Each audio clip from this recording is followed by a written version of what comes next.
சூரத்துல் ஹூத் அதை நம்ம ததபுர் செய்யும்போது, குறிப்பாக 27வது ஆயத்தை ததபுர் செஞ்சீங்கன்னா, நவீன காலத்துக்கு பல படிப்பினைகள் நமக்கு கிடைக்குதுங்க. குறிப்பாக நவீன கால ஃபித்னாவான கேஸ்டிசம் ஆகட்டும், ரேசிசம் ஆகட்டும், இதற்கான மறுப்பு நமக்கு வந்து இந்த ஆயத்திலேருந்து நமக்கு கிடைக்குதுன்னு சொல்லலாம்.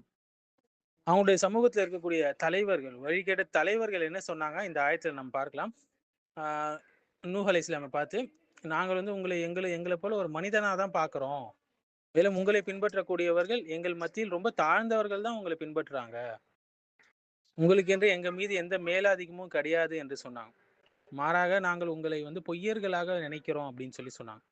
உங்கள் பார்வை ரொம்ப இதுவா இருக்குது. உங்களை யார் பின்பற்றுறாங்கன்னா ஆழ்ந்து யோசிக்காம மேலோட்டமா யோசிக்கக்கூடிய மக்கள் தான் உங்களை பின்பற்றுறாங்க என்று குறை சொன்னாங்க. காலம் அளவுல்லதீன கஃபரு மின் கௌமிஹி மா நராக இல்லா பஷரன் மிஸ்லனா என்று சொன்னாங்க. ஸோ அவங்களுடைய தவறான அசம்ஷனை நம்ம பார்க்க முடியுதுங்க இல்லைங்களா? அவங்க உறுதியாக சொல்ல என்ன சொல்றாங்க, நாங்கள் இப்படி நினைக்கிறோம் அப்படின்னு சொல்றாங்க. பெரும்பாலும் எதெல்லாம் சொன்னாங்களோ நூஹ் நபிக்கு எதிராக அந்த எல்லா குணமும் அவங்க கிட்டே இருக்கு. அந்த வழிகிட்ட தலைவர்கள் கிட்டே இருக்கு. அந்த தலைவர்கள் தான் அவசரப்பட்டு முடிவெடுத்தாங்க. அந்த தலைவர்கள் தான் பொய்யர்கள். அந்த தலைவர்கள் தான் என்னது கீழ்த்தரமானவர்கள். ஏன்னா அவங்க கிட்ட தௌஹீத் இல்ல. இப்போ இந்த ஆயத்துல என்ன நடக்குதுன்னா, இது நூஹ் அலைஹிஸ்ஸலாம் அவங்களுக்கு எதிராக அவங்களுடைய சமூகத்தினுடைய அதாவது அதிகார வர்க்கத்தில் இருக்கக்கூடிய மேல்தட்டு வர்க்கத்தில் இருக்கக்கூடிய பணக்கார எலைட் மக்கள் சொன்ன பதில் இது. ஏன்னா நூஹ் அலைஹிஸ்ஸலாமுடைய கருத்துக்களை கருத்தால அவங்க எதிர்க்க முடியல. ஏன்னா நூஹ் அலைஹிஸ்ஸலாம் சொன்னது ஹக், அதுதான் உண்மை. அதனால எங்க அவங்களுடைய அதிகாரம் போய்விடுமோ, அவங்களுடைய மவுஸ் போயிடுமோன்னு சொல்லி என்ன செய்யறாங்க, பொய்யா லேபிள் பண்றாங்க. யார? நூஹ் அலைஹிஸ்ஸலாம். இது எல்லா காலத்திலும் இந்த டெக்னிக் நடந்துட்டு வருது. இன்னைக்கு கூட அரசியல் களங்களை நம்ம பார்க்கலாம் இல்லைங்களா? சரி, அவங்களுடைய தர்க்கம் என்னவா இருந்தது? ஜாதி அடிப்படையில, வர்க்க அடிப்படையில, கலர் அடிப்படையில், நிறத்தின் அடிப்படையில இன்னைக்கு இருக்கக்கூடிய நவீன காலத்துல இது போலதான் மக்கள் செய்யறாங்க இல்லைங்களா? ஸோ அவங்க வந்து உங்களை பின்பற்றவர்கள் தாழ்ந்தவர்கள் தான் உங்களை பின்பற்றுனாங்கன்னு சொன்னாங்க இல்லைங்களா? இது நவீன காலத்துல இருக்கக்கூடிய ஜாதி, வர்க்க வேறுபாடு, கலர், ரேசிசம் சம்பந்தமான இனவெறி, ஒருத்தனுடைய இனம், நிறம், வம்சாவளி இதையெல்லாம் வச்சு ஒருத்தவங்களை தாழ்ந்தவராக பார்ப்பது தான் இதை குறிக்குது இல்லைங்களா? மேலும் அவங்களுடைய அகந்தையை நம்ம பார்க்கலாம். நீங்க வந்து எங்களோட எல்லாம் உயர்ந்தவர்லாம் இல்லை என்று சொன்னாங்க. நீங்கள் பொய்யர்களாக பார்க்குறவங்களன்னு சொன்னாங்க. இதெல்லாம் ஆதாரம் இல்லாத பேச்சு. இது வந்து அறிவார்ந்த மறுப்பு கிடையாது. இஸ்லாம் எப்படி இதை உடைக்குதுன்னு சொல்லி பார்த்தீங்கன்னா, உண்மை ஹக் என்பது எப்பவுமே சமூக நிலைக்கு சார்ந்தது கிடையாது. இந்த ஆயத்துல ஏழைகள், பலவீனர்கள் வந்து நபிமாரை பின்பற்றினாங்க. அதனால அந்த ஊர் தலைவர்கள், எலைட்டுகள், பிரபலமானவர்கள் என்ன செஞ்சாங்க, அந்த மார்க்கத்தை புறந்தள்ளினாங்க. ஏன்னா ஹூத் அலைஹிஸ்ஸலாம் கொண்டு வந்த ஹக் வந்து எல்லா மக்களையும் சமமாக ஆக்குது. அது அவங்களுக்கு பிடிக்கல. ஜாதி உயர்வு மனப்பான்மையை வச்சு இவன் மேல் ஜாதி, இவன் கீழ் ஜாதி, இவன் உயர்ந்தவன் தாழ்ந்தவன் சொல்லி இன்னைக்கு நம்ம எவ்வளோ ஃபித்னாக்களை பார்க்கலாம் இல்லைங்களா? பிடித்தவர்களே இப்படி பார்க்கக்கூடிய அளவுக்கு ஆயிட்டாங்க இல்லைங்களா? இதே தாங்க அந்த காலத்திலயும் இருந்தது. பணக்காரர்களை வந்து மேன் மக்களாக பார்த்து, ஏழைகளை வந்து கீழ்த்தரமானவர்களாக பார்த்த இதே ஃபித்னா, இதே மோசமான செயலை வந்து நூஹ் நபியுடைய மக்களும் செய்து வந்தாங்க.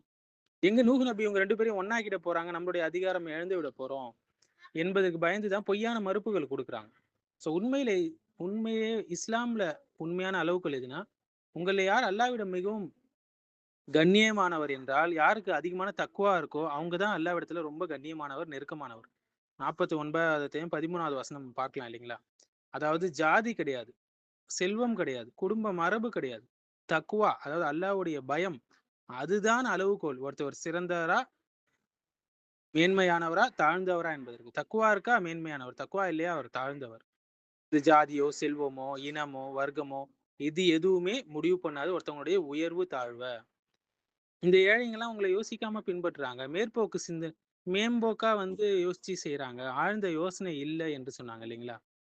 அராதிலுனா பாதியர் ராயி என்று சொன்னாங்க.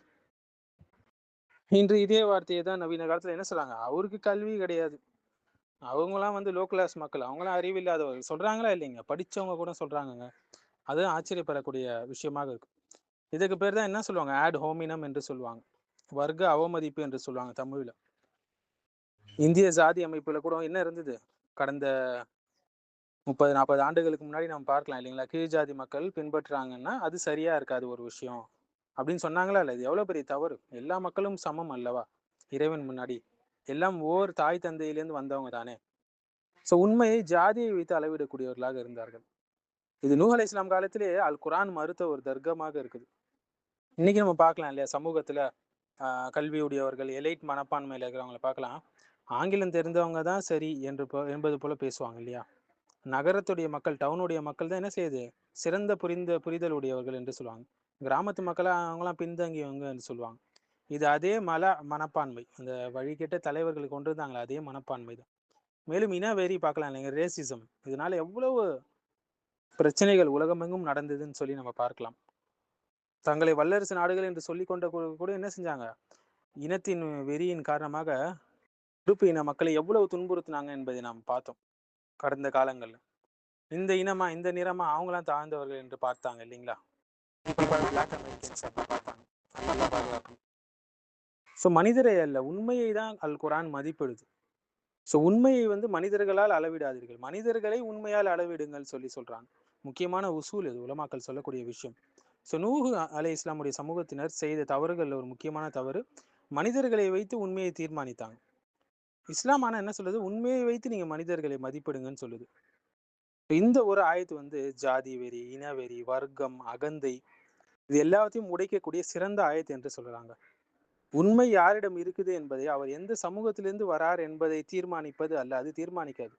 அவர்கிட்ட தக்குவா இருக்கா மற்றும் அவர்கிட்ட ஆதாரம் இருக்கா, அதை வைத்துத்தான் உண்மையை நம்ம தீர்மானிக்க வேண்டும்.